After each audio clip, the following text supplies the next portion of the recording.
2 లక్షల పెట్టుబడి, unlimited growth. EcoBlue AdBlue franchise. Smart investment, great returns.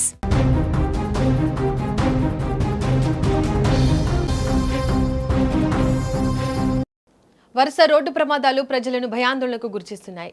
Kodad road accident జరిగి ఒక్క రోజు కూడా గడవక ముందే తాజాగా మరో ప్రమాదం తీవ్ర విషాదాన్ని మిగులుతోంది. తాజాగా పల్నాడు జిల్లాలో జరిగిన ఈ యాక్సిడెంట్లో ఒకరు కాదు, ఇద్దరు కాదు, ఏకంగా 7 కుటుంబాల్లో విషాదాన్ని నింపింది. తెల్లవారుజామున చిలకలూరిపేట అడ్డరోడ్డు సెంటర్ వద్ద ప్రైవేట్ ట్రావెల్స్ బస్సు ప్రయాణికులతో వెళ్తున్న ఆటోను ఢీకొట్టింది. ప్రమాదం జరిగిన సమయంలో ఆటోలో పలువురు ప్రయాణికులు ప్రయాణిస్తున్నారు. బస్సు ఢీకొన్న వెంటనే అక్కడ పరిస్థితి ఒక్కసారిగా విషాదకరంగా మారింది. ఈ ప్రమాదంలో ఆటోలో ప్రయాణిస్తున్న 7గురు మృతి చెందారు. మరో 10 మంది గాయపడ్డారు. వారిలో 4గురి పరిస్థితి విషమంగా ఉన్నట్లు సమాచారం. దీంతో క్షతగాతులను అత్యవసరంగా గుంటూరు జీజీహెచ్కు తరలించి చికిత్స అందిస్తున్నారు. ప్రమాదానికి గురైన వారంతా చిలకలూరిపేట మండలం వేలూరు గ్రామానికి చెందిన వారిగా పోలీసులు గుర్తించారు. ప్రకాశం జిల్లా కొండమంజులూరులో జరిగిన పుట్టినరోజు వేడుకలకు వీరంతా వెళ్లినట్లు సమాచారం.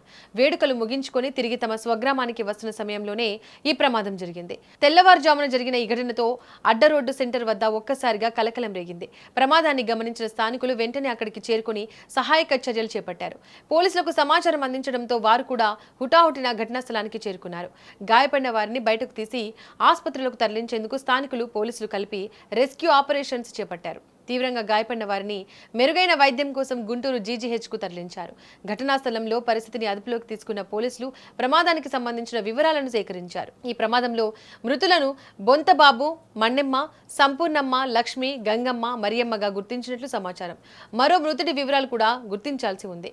ఒకే గ్రామానికి చెందిన పలువురు ప్రమాదంలో ప్రాణాలు కోల్పోవడంతో వేలూరు గ్రామంలో విషాద ఛాయలు అలుముకున్నాయి. కుటుంబ సభ్యులు, బంధువులు కన్నీరు మున్నీరుగా విలిపిస్తున్నారు. పండుగల జరిగిన బర్త్డే వేడుకలకు వెళ్లి తిరిగి వస్తున్న సమయంలో ఇలాంటి విషాదం చోటు చేసుకోవడంతో స్థానికులు తీవ్ర దిగ్భ్రాంతికి గురయ్యారు.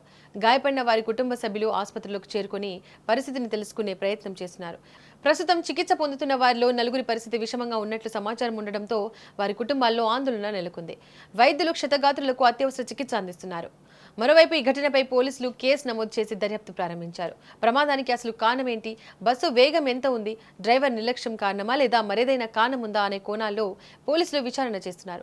ప్రమాదానికి ముందు వాహనాల పరిస్థితి, డ్రైవర్ నియంత్రణ, రహదారి పరిస్థితులు తదితర అంశాలను పరిశీలిస్తున్నారు.